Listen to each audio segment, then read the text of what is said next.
Hello friends. Well, I wanted to share some stuff about letting go today, but first I wanted to do a quick tour of the yurt. It is pretty much fully up at this point. Just hauled some wood up. We're all going to stay here tonight and just spend a night in our old home. We're really excited. We've been able to put some love into the yurt that we weren't able to before. And there's some big changes for us. One is the wood floor. Oh my goodness, it really pains me to paint over wood. But this floor was in such rough shape that we felt like it was time.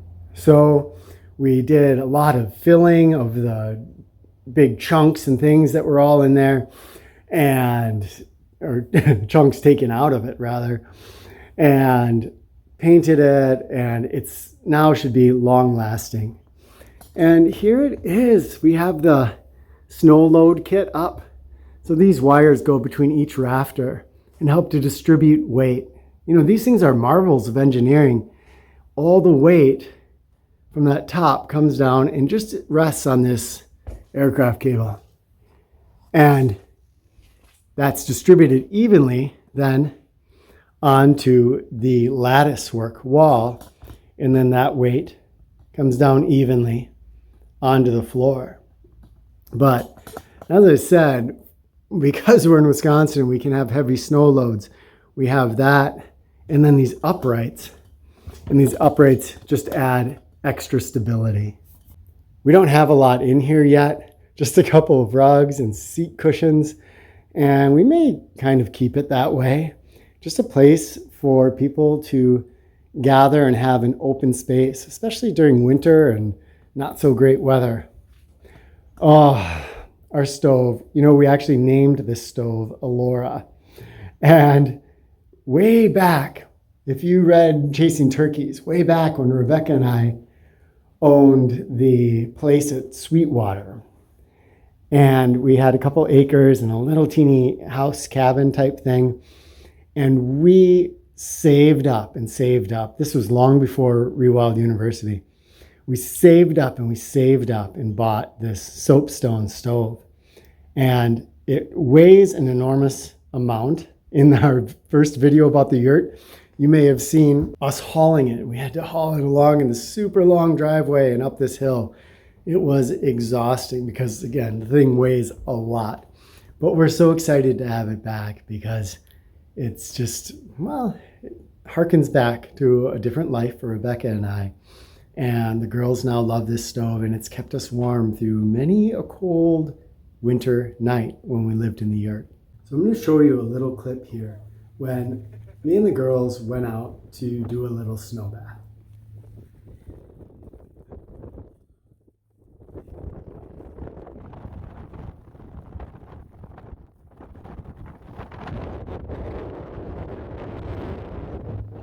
Sometimes we call this going Elsa.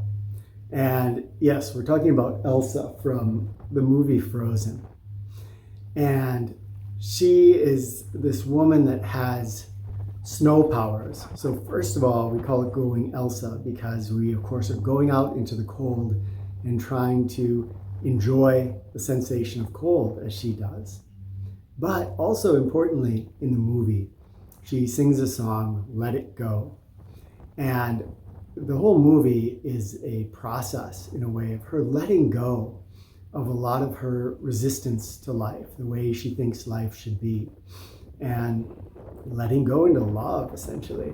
To me, this is probably the most life-changing skill that I've learned in life. And that's why almost all of our videos point to it in some way. So you're going to notice kind of behind the scenes of our channel here, when we do that tracking video, and especially the follow-up one where I talk about what to do with your vision, we're talking about loosening or letting go of our drill-like focus. And what happens when we do that? We actually see things that we're not able to with that direct focus approach. And two things before I go deeper into that. One is some people may be asking, how do you get these girls to go out and do this? And this wasn't deep snow, but it was icy and there was a good wind blowing, as you probably can see. And it was pokey on the back. It's not a pleasant sensation. Most people are maybe more comfort seeking than that. And really important to note that we don't ever force our girls into anything like this. I will go do something like that, or this is happening with meditation right now. Rebecca and I have started a morning meditation practice. We just do it and the girls will come into it because they want to. And it's an important lesson, I think, as parents, but as people in general. Often the urge is to indoctrinate people into our belief system. We want people to believe in what we do because then we feel more secure in our beliefs. But instead, if we just live the way that we feel is best for us, we live by example, being the best people we can, then in general, some people are going to see that and be inspired by it. And they are going to approach the things you're sharing differently than if they are following you because they feel forced or because they feel like you are a super charismatic personality or whatever it is. It's really different when someone looks at something and says, wow, that's maybe a behavior I want to try on because I can see that it seems to be making a positive difference in someone else's life. So this is leading by example, basically. And that has been our basically whole approach to bringing our girls up. Not to try to indoctrinate them into our beliefs, but instead to share tools that help them to examine the world, examine beliefs, even examine the things that we present to them more critically, to be aware and to think for ourselves. And that is, to me, so important. And I wish I saw more of that. That's obviously what we're trying to do on this channel, is not tell you you should believe in this ideology or you should believe in this, but to say, here's a tool. If you want to believe something that's even counter to what I believe, and that tool helps you get there, awesome. That's beautiful. But if you have those tools at your disposal, hopefully you will be able to look at the world a little more clearly. And just like for Rebecca and I, it's an ongoing process of exploring the world and hopefully becoming more clear in our minds, more aware, more compassionate, more loving as we go along down the road of life. All right, so I was kind of leading into this idea of basically a cultural portrayal of how we should deal with stressful situations. So when we go Elsa, we release into the experience. And I'm going to share what happened during this, not this one that we filmed, but the day before or 2 days before when it snowed. And this is a good time to jump in and say that our 5-year-old neighbor, a young boy, has decided that every time it snows, he's going to go out and roll in the snow. So he's been a huge inspiration for us, just in that way I was talking about earlier, to go out and every time it snows, lay down in the snow and experience it. Now, the first time this happened, I lay down next to Maribel and Liliana. And here's what happened. It was very eye-opening for me because it was my first snow experience of the year. I wasn't sure how well I would be able to relax or release into it. But I lay down and I felt myself melt into the cold. It was beautiful. It was easy. And then Mirabelle next to me had what I call a tension laugh. And a tension laugh is, we all have different ways of dealing with tension. But for Mirabelle, and it actually kind of runs in our family, there's a lot of tension. Sometimes a release can come from laughing at ourselves or the situation a little bit. And so Mirabelle had a tension laugh. And then she relaxed. And then she had another tension laugh again. And then she relaxed. And she went through that process a few times. And what happened for me is that I had an experience of being able to release into the cold, but not as effectively release into my perception that my daughter was under this stressor or this tension. So when she had a tension laugh, I could feel a tension laugh start to begin in myself. Now, when that happened, it was amazing because as soon as I had my tension laugh, my muscles tensed in my body. I resisted the feeling of laying in the snow. It was snow that first day, not ice like in the video you saw. And it hurt. I could suddenly feel the cold. I could feel it biting into my back with all kinds of little teeth. And then I could relax, let go into it. And then she'd have a tension laugh. And again, I would feel that tension in myself. So what happened is I got to go back and forth from the state of letting go into the state of resisting. And it was graphic, my friends. The day and night, completely different from feeling that this sensation is pleasant to this sensation is painful. And note that it's the exact same raw sensation. So my flesh on the snow and the nerves firing. Same raw sensation.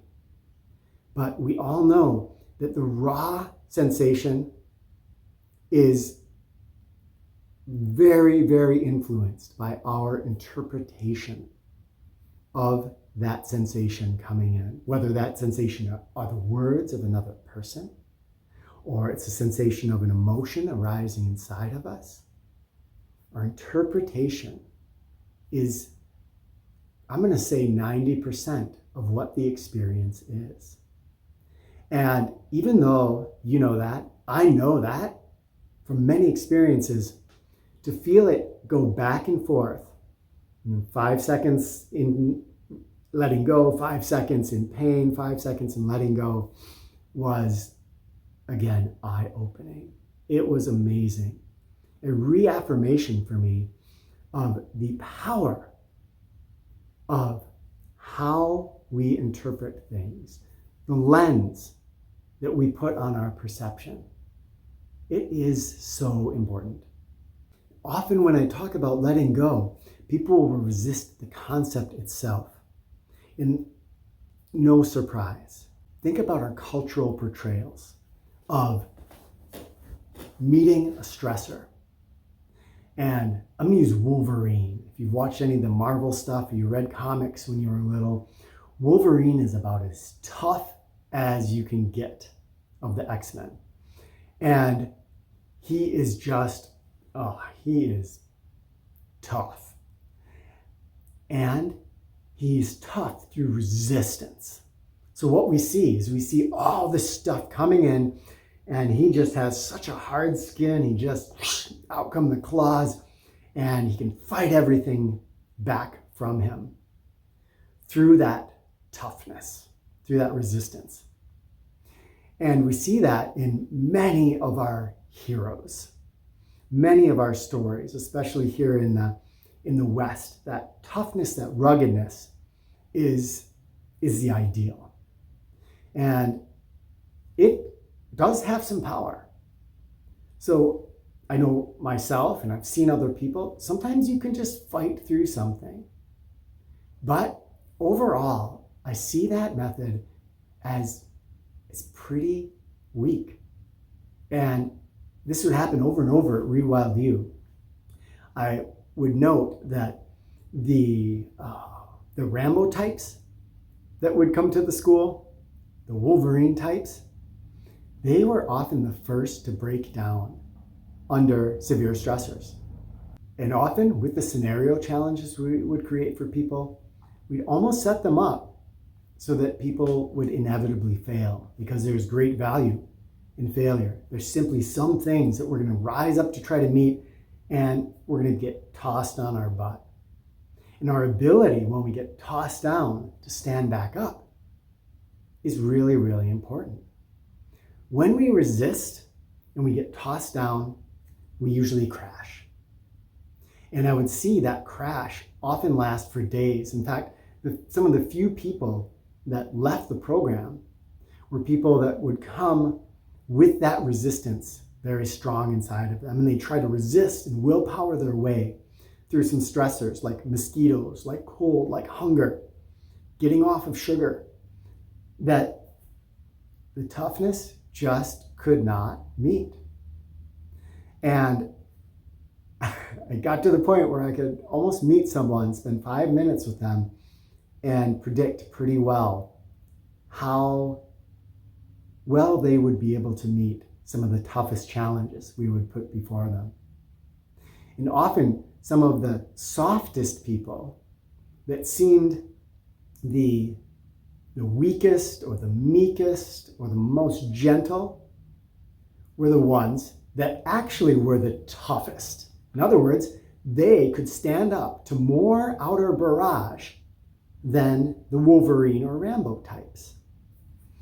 You might remember Hunter, and he came, and just as a person that has a strong inner nature, but gentle, nothing to prove, soft-spoken. And I remember him getting into the water, and the ice water, we would cut a hole in the ice, and he got in, and he was just so placid about it. And it wasn't long before that I had seen a video on YouTube of some soldiers, I think they were US soldiers, Marines, I'm not sure, who went over to Norway and were doing this ice training. And people that should be pretty tough, and getting into the water and getting out. Contrasted with Hunter getting in and sitting there for 4 minutes, just relaxed and talking to me, almost as if he wasn't sitting there in ice water. Oh, How do you feel? cold. We don't often see this portrayed in our culture.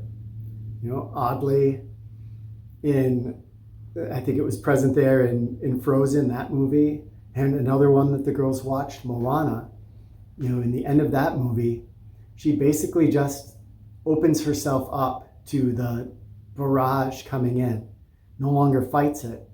And in that non-fighting, a positive resolution occurs. It's the same thing we would see with wave whisperers in Hawaii. There were people who could go out and waves would hit them and they'd get tossed and they'd come up, injured and bloody. Not talking about myself here, yes, that happened to me. And there were people who could go out and the wave would just toss them and they would roll with it and they would emerge out. We see the same thing in an old Zen story of a Zen master who would just let himself fall over this waterfall.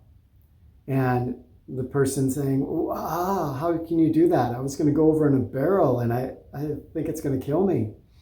And the Zen master said, I just go with the water. You go with the flow. Amazing, the power that gives us. Power that comes from letting go. Just because our culture says toughness is where strength lies, doesn't mean it's true. And I'm going to suggest that this, my friends, is the biggest place in our life where we can see true transformation. And this can be purely on a secular level. So I can do this with pain. This is what I did with my shoulder surgery pain, with exposure to cold, with exposure to heat, with emotional things that come out. If you're religious, almost all of our religions stress a release into whatever they conceive of as divine. And often we only do that a tiny little bit. But to me, when I look at many of the religious texts of our world, they're saying radically release into that divinity. Not just a little bit, not just a lot, radically. And the more I do this, the more I'm convinced that this is the most powerful tool in my toolbox. That's why we're trying to share it with our girls. Now, there's some places where it appears that letting go would not be the right thing to do.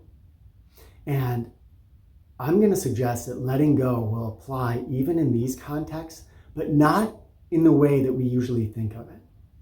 So, I am an alcoholic. I'm battling with alcoholism, and I see that drink, and I just want that drink so badly. I feel drawn to it. I can think that letting go means that I'm going to reach for it and have it. And letting go does not mean succumbing to habits like that or to influences that are destroying us slowly. Instead, it says I can surrender into that feeling of desire for it. If I just feel that sensation, feel that desire, I don't have to answer its call in the same way. And this, again, is one of the big secrets. When I resist something, when I resist it, it gains power over me. It gets stronger. When I resist the cold, it strengthens. I can feel it.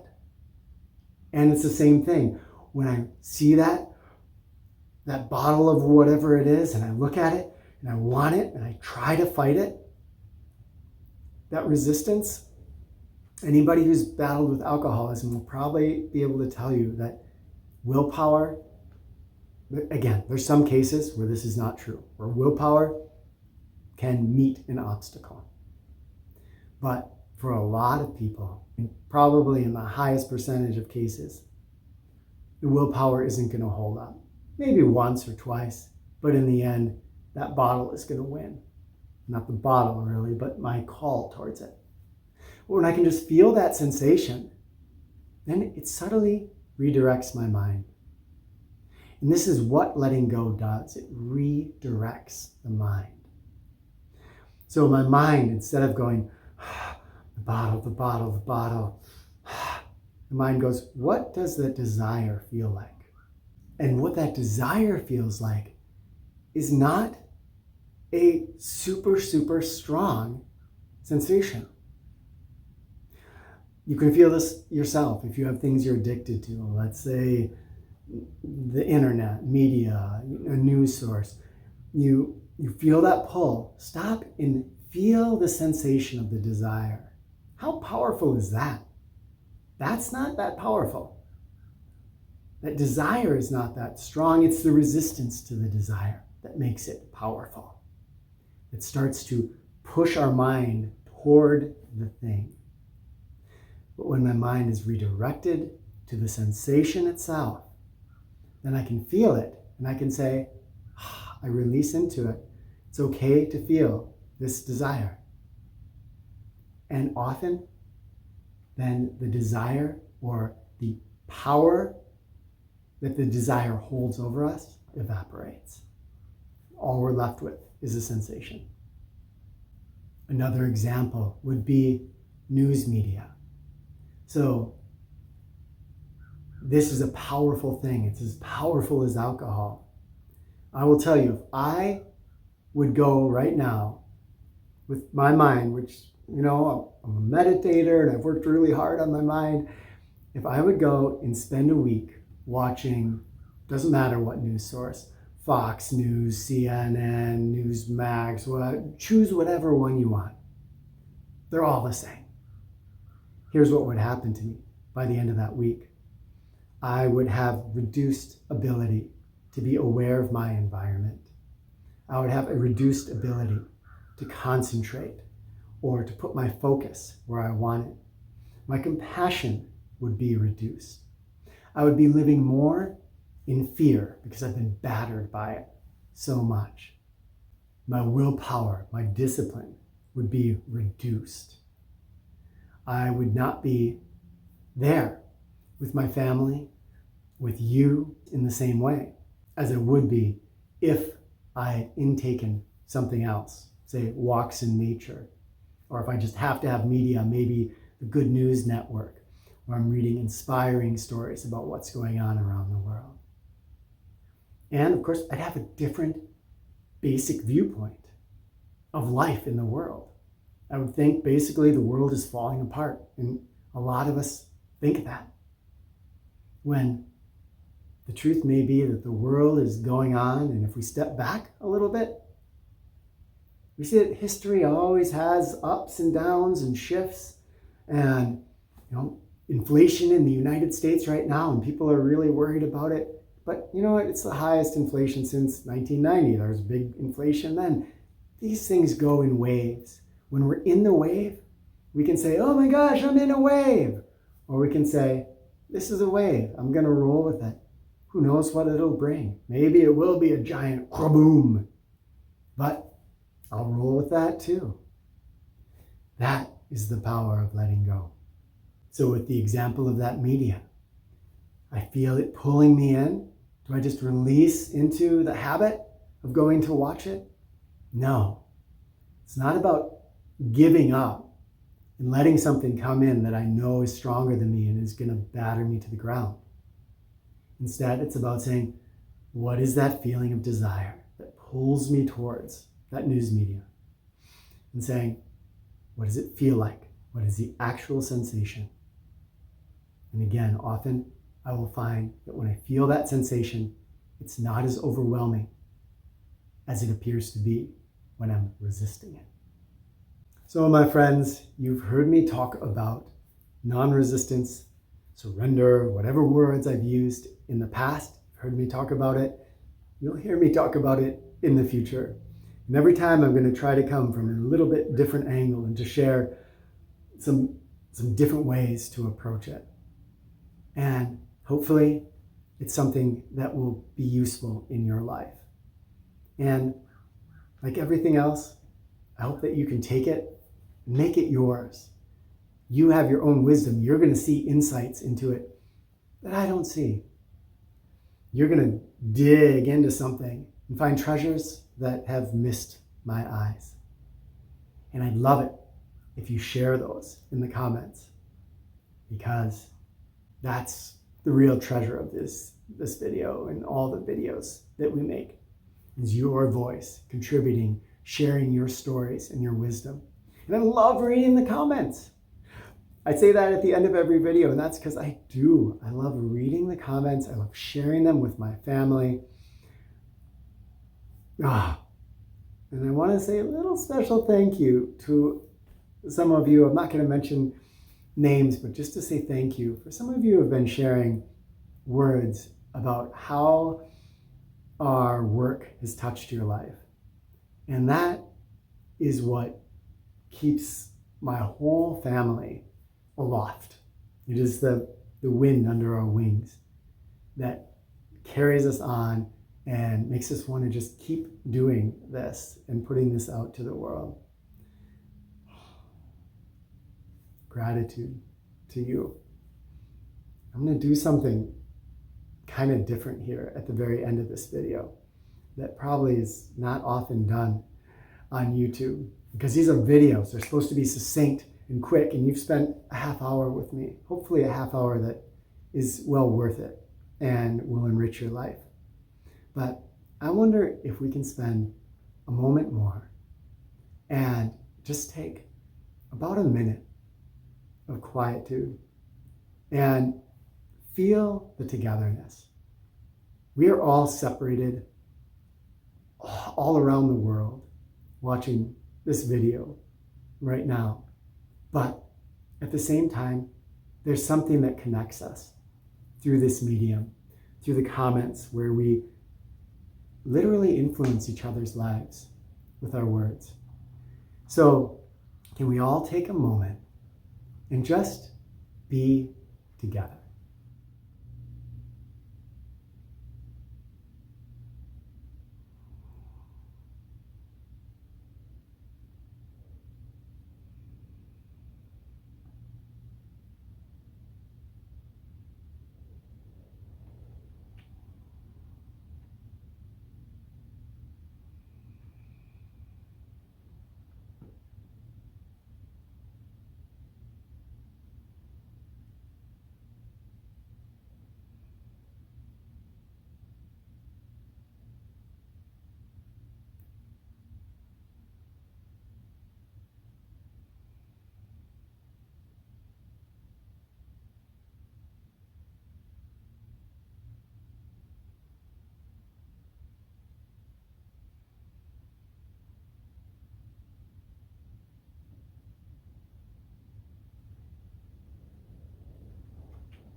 kudos to you if you could just stop for that moment, let go of whatever it was that needed to be done at the next video that needed to be watched, and just be here, present.